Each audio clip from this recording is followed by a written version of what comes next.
Story County, helping build Nevada's future.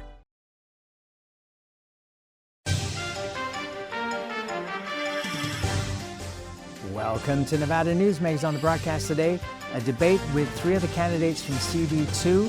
On the program, Kathy Durham, Greg Kidd, and Teresa Benitez-Thompson. It's all coming up next on all new Nevada Newsmakers. As you know, Reno is booming. Toll's development company is helping it grow with insightful design and development, building community with every project, adding beauty, adding excitement, emphasizing our shared humanity. Reno is becoming bigger. Toll's development is helping it become better, more livable, more enjoyable. To learn more, go to tollsdevelopment.com. tollsdevelopment.com. Like a traditional handmade basket, retail is woven into the fabric of life in Nevada. From big box to mom and pop, retail supports our communities in countless ways. Jobs for the disabled, team uniforms for kids, help for the elderly, and so much more. Retail employs over 1 in 10 workers. Retail supports Nevada, and we support retail. RANNV.org.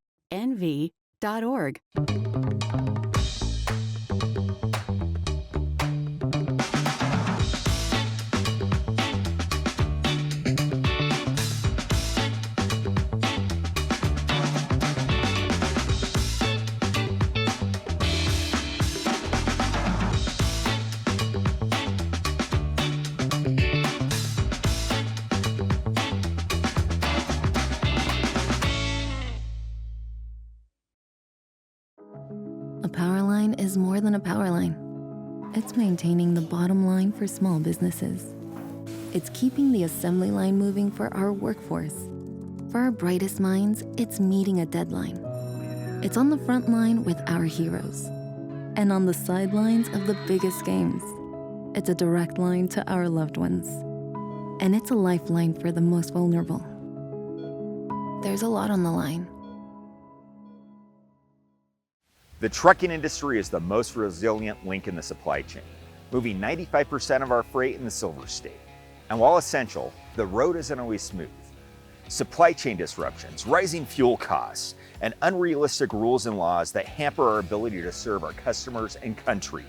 Our prosperity and every sector of the economy, manufacturing, mining, medicine, and food from farm to table, is tied to trucks. There's nothing without trucking. You'll be rolling with some swag during the $150,000 Spring Bling giveaways at Tamarack Casino. Make it rain with up to $5,000 in cash every week and 20 large in cash guaranteed during the grand finale drawing. We're blinging in your good times at Tamarack Casino. This is Nevada Newsmakers with host Sam Shad, a no-holds-barred political forum. Now, from the Nevada Newsmakers broadcast headquarters, here is Sam Shad. And back on Nevada Newsmakers, we are delighted to welcome to the program for a debate, candidates for CD2. And to start out with, I just want to say there are 27 candidates at this point running in CD2. It is impossible for us to have all of them on the program. Our sister station, KOH, is doing a lot of interviews, and KONR is trying to do all of the interviews. So please tune into those stations to be able to get more of the candidates. But these are the three top ones that we picked. Kathy Durham is a candidate for CD2. She is a West Wendover teacher. Teresa Benitez-Thompson is a candidate for CD2. She's the former majority leader of the Nevada Assembly. And Greg Kidd is a candidate for CD2, and he is a businessman. We'll start out with Kathy. Why are you the best Democrat to win a historically Republican district that has never elected a Democrat? Well, I think I'm the best candidate because, first of all, I have the lived experience. I've lived in the rurals for 26 years.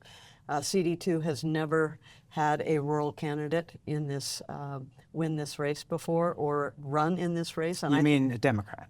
Democrats, yes, thank you. Democrats have never had a rural candidate run it for, and I think that makes me qualified because I have the lived experience of knowing what it's like to live in the rurals and what those issues are. The base of the population is in Reno Tahoe, but the rest of the district, which is the 5th largest congressional district in the nation, is rural, and I know what it's like to have that experience. And I'm also the only one in the race that's ever run against a Republican incumbent for a seat and taken him on and won that seat. And I think my experience both as a teacher and a city councilor and a rural Nevadan is what sets me up to be the best candidate. You can have a career politician or you can have a tech industry person, and if that's what you're looking for, they're the best candidate. But if you're looking for something else. And we're calling time here. Teresa, same question to you. I've been a member of this community and working for the people in this community for a long time in one way or another. It might have been during my 20 years as a social worker working with kids in foster care, or working with Nevadans when they were facing their hardest days in palliative care and hospice care in different parts of rural Nevada.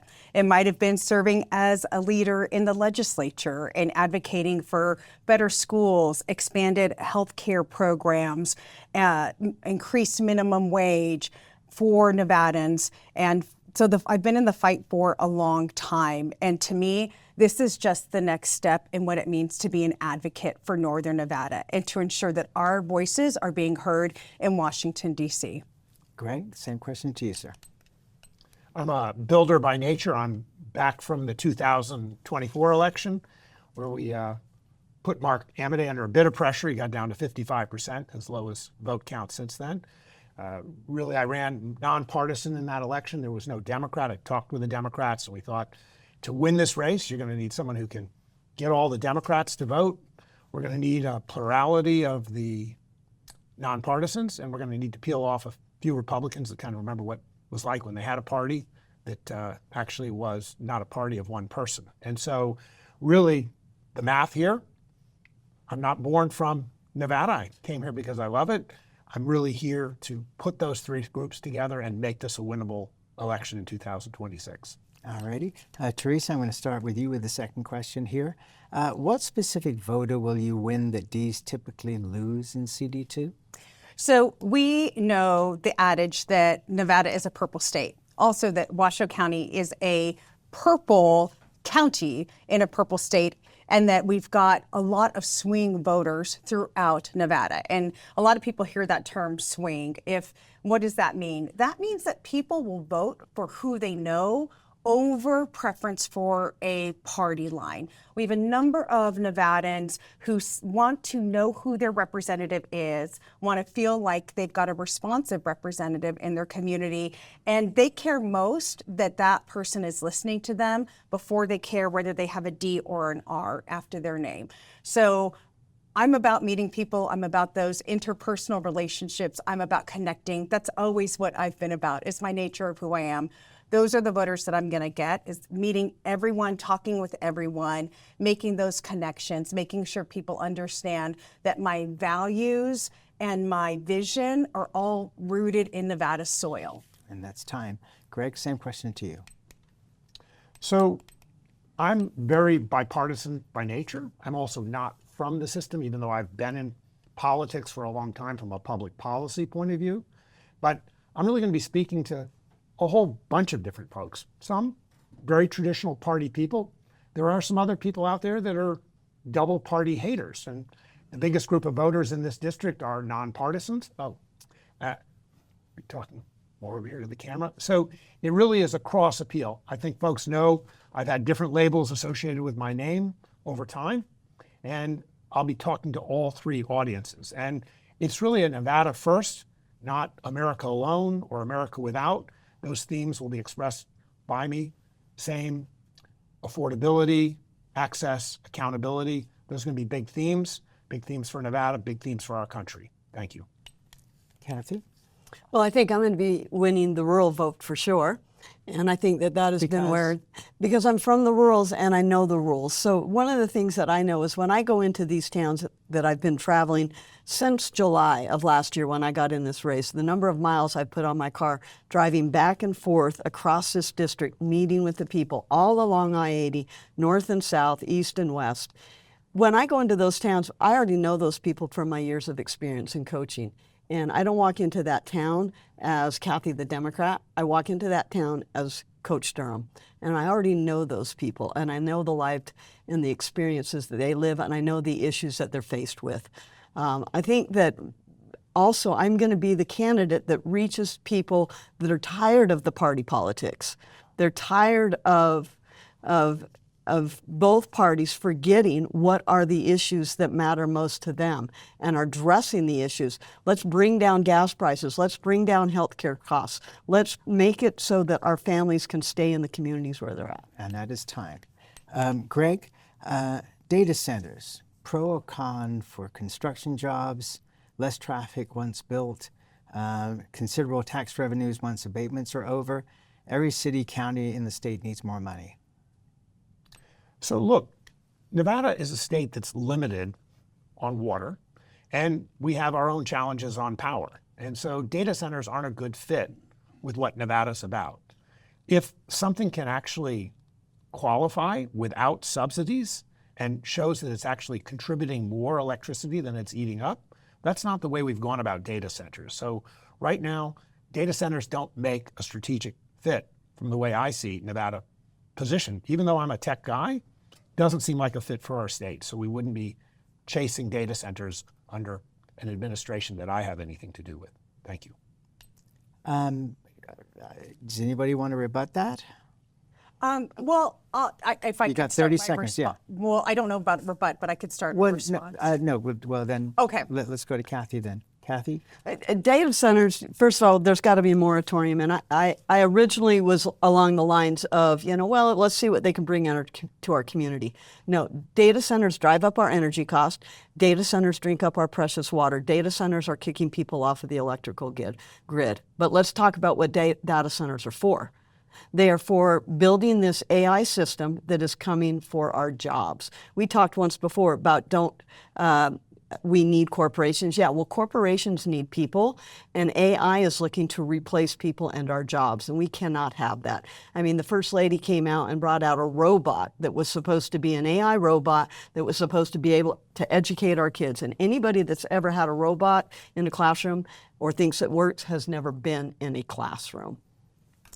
Teresa? So here's the thing. We need to call a timeout on data centers and stop and look at the policies that have enabled, especially within the past couple years, these data centers to mushroom up under our noses overnight. The concerns that we hear about the use of water and the use of vital resources in Nevada are very important. We have a saying here in Nevada, you fight for gold, but you kill for water. That's how important a resource it is to us. Now, you're going to hear a lot of people say this rhetoric, but here's the thing that I know, and here's the experience I bring, is I know exactly the pieces of the Nevada Revised Statute and the law that we need to go in and surgically target in order to prevent this continuation and this trend. That's the difference that I bring to this, is not just the rhetoric, but knowing how to fix the law and being dogged in making sure that that happens.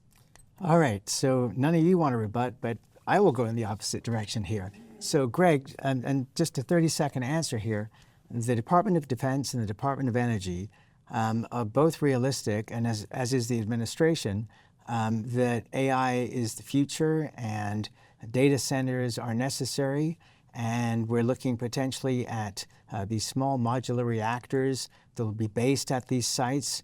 We have Brad Crowell from the Nuclear Regulatory Energy Commission coming on the program later this week to talk about these things. All of you are against this. At the same time, you're all on Facebook, Twitter, you name it. You're using AI. Explain. So I didn't say I was against data centers. I just said they weren't a good fit for Nevada. There are other places that have less pressure on their electrical grid and have more water. But they're going to have the data centers on site. I'm sorry, they're going to have the energy source on site. They can have, and I said that if it actually produces more energy than it uses, so it actually contributes, that's helpful. There's still the water issue, although they're getting better on water too. They have closed loop systems. But what I specifically said is we shouldn't be chasing data centers. We've been setting up tax benefits to bring these centers here. That doesn't make sense. We shouldn't be falling over backwards to bring them in. I didn't support a moratorium, but they'd have to cost justify to come here and not put a burden on our grid. Okay, Kathy? Yeah, well, I want to just push back on the whole idea that, they're coming and it's going to be here. I don't think that that's something that we, the people, should have to settle for, especially when the data centers are being used to create AI to take away our jobs. I met with, different people on this campaign, and I know that there are people who are worried about their jobs being replaced by AI, and we're already seeing it now. I know there's a stat that's out that by 2030, they expect 70% of the entry-level jobs to be gone because of AI. I think we need to push back on that. Okay, but you've seen changes with things like the Industrial Revolution, sure. ATM machines, where that was the same call that was put out that jobs are going to be gone. But in fact, there were other jobs that were created. And as we have seen, we have a shortage of people to work in this country, not an overabundance. Well, I think that we need to take a look at it, because the problem I have with the AI is this administration also doesn't want to have any regulations on it. And you always have to have guardrails to protect the people. That is what government is for. And we have seen what the market looks like when we don't have regulations in the market. And we saw that in the Gilded Age, and we're starting to see it today. And we have to have strong regulations and reinforcements, and we need to make sure that AI works for the people and doesn't take away the jobs of the people. And I'll follow up with you, Teresa. Construction jobs. There are going to be thousands of construction jobs. There already are thousands of construction jobs. You have a problem with that side of it?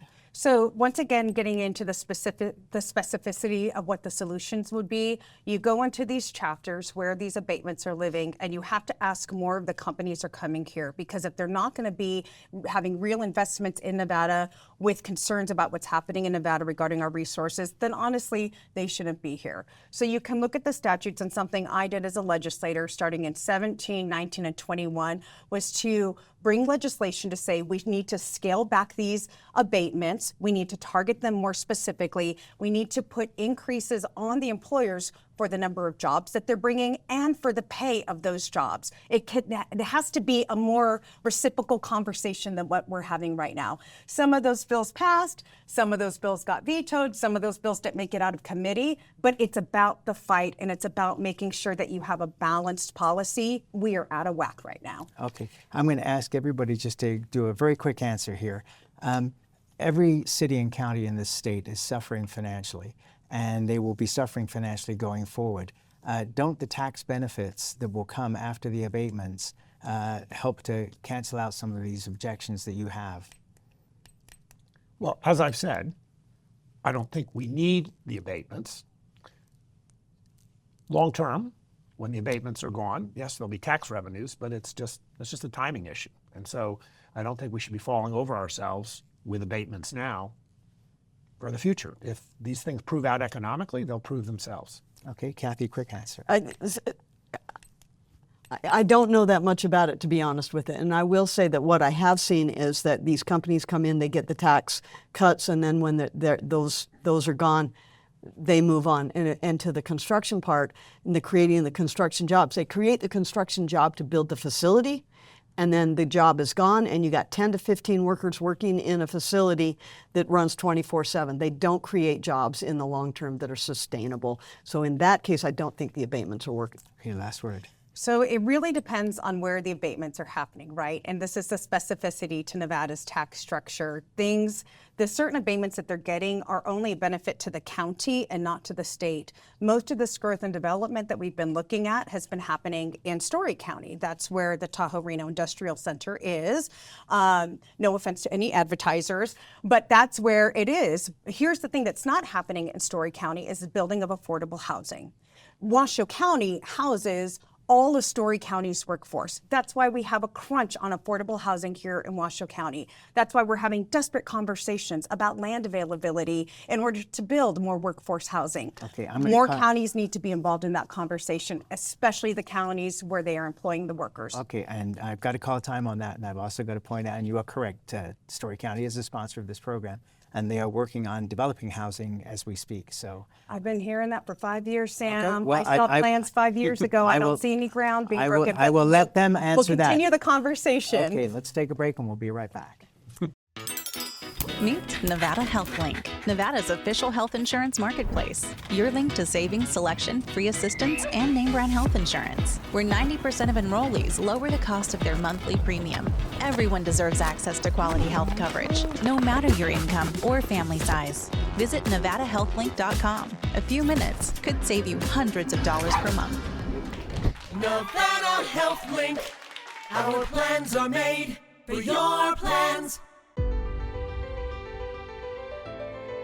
Welcome to Story County, where history meets innovation, and a pioneering spirit continues to shape our future.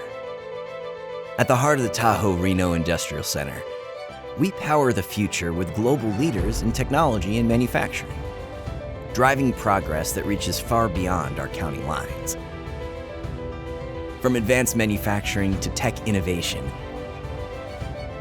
our industries are creating thousands of quality careers, fueling a vibrant economy that benefits every Nevadan. But it's more than just growth. Our community is our foundation, supporting families, empowering local initiatives, and creating a place where everyone belongs. Be part of a legacy built on bold ideas and boundless possibilities. Join us in building a brighter future right here in Story County. Story County, helping build Nevada's future.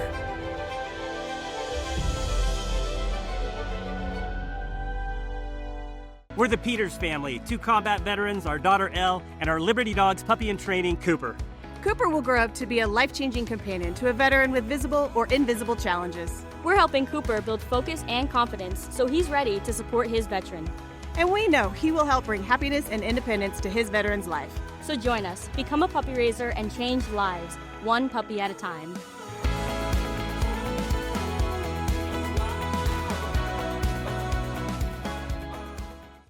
The road to riches leads straight to the Carson Valley Inn. Cash drawings Thursday and Saturdays. Over 480 winners. Score up to $15,000 weekly. Plus one $10,000 cash winner and the $20,000 guaranteed grand prize giveaways. Free meals, free play, and more. Only at the Carson Valley Inn. At Nevada Urban Indians in Reno, your health is our priority. Our medical clinic welcomes everyone. We accept all insurances, ensuring quality care is within reach. Nevada Urban Indians, your partners in health. This is Nevada Newsmakers. And back on Nevada Newsmakers, we continue our debate for CD2 on the Democratic side with Kathy Durham, Greg Kidd, and Teresa Benitez-Thompson. Teresa, this question is for you. Would you support expanding mining in the Silver State? And is it a matter of national security that we do? Would I expand mining in the state? So mining is here in Nevada, and it's part of our fabric of Nevada. I mean, you look back to the founding and the statehood and our founding documents, lots of conversations about mining at our state convention to stand up our national constitution. For me, it's always about the balance of resources in Nevada. It is about making sure that we have clean water, clean air, and that community voices where the mines are going to be located, both city and tribal, can be heard in the process and that their needs can be heard. There are ways to move forward in a mutually beneficial way. There are ways to have hard conversations that can actually produce results. For example? For example, everyone said that you would never get a tax on mining, that was impossible. But during the 2019 session, we made it happen. We sat down with stakeholders, we talked about the position that we were in, and we got, and I voted for it, and we got past the first max tax on gold and silver in this state. So hard conversations can happen. There can be a way forward that's beneficial for all of Nevada. Okay, Greg? So I obviously believe, just my background, the National Outdoor Leadership School, conservation, strong environmental controls. But the mines, gold, silver, lithium, it's going to come out of the ground one day, sometime.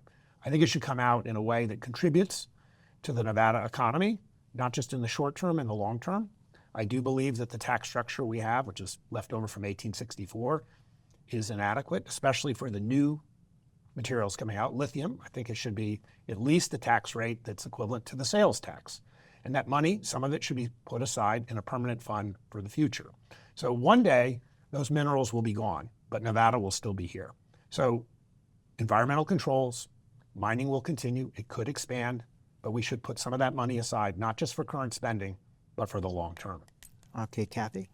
Yeah, mining has always been part of Nevada's history, and it will continue to be so. It needs to be done, though, however, with the proper regulations in place and all voices at the table in terms of land, water, the mining industry, the tribal nations, everybody, the communities that are going to be there, and we need to make sure that those mines are operated safely. We need to make sure that the money... Do you think that's not happening now? I'm not saying that it's not. I'm saying that we always need to make sure that those things are in place. We also need to make sure that they are always the money up front for the cleanup and the restoration of that land is there. And I would take it a step further. Why are we just extracting the minerals and then shipping it somewhere else to be processed? Why, if we're going to have the lithium, why don't we have the lithium loop? Let's extract that lithium. Let's process that lithium. Let's build the products that need that lithium. And then when they come back, let's dismantle and dispose of it. There's no reason that we should have the resource here, take it from our environment and ship it off for somebody else to make the money. Keep the jobs in Nevada for Nevadans. Okay, and I'm calling time on you there. And we will be right back. 2025 is bringing big changes for Nevada businesses. If you have more than 5 employees and have been operating for 3 years or more, you must now comply with new state retirement plan mandates. The Vegas Chamber 401k plan makes it easy, offering a proven, customizable, and cost-effective plan for employers and employees to save with tax advantages. Visit vegaschamber.com to explore options and see how the Vegas Chamber can help you start saving for your future.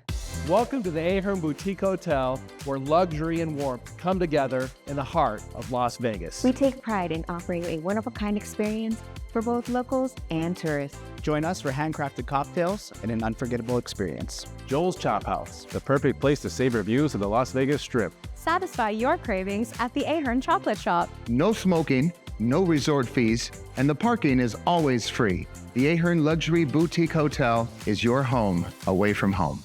Each day, the Children's Advocacy Alliance partners with leaders, legislators, and families across Nevada to improve children's health, education, economic well-being, and safety. We recognize Nevada will be no better than the state of its children. Be a part of this change. Be a supporter of the Children's Advocacy Alliance. For more information, go to CAA. This is Nevada Newsmakers. Imagine a magical garden that feeds Carson City's hungry and homeless, teaches our high school students agriculture, creates hanging floral displays to beautify downtown, and yet charges nothing. It's not magic. It's the Greenhouse Project.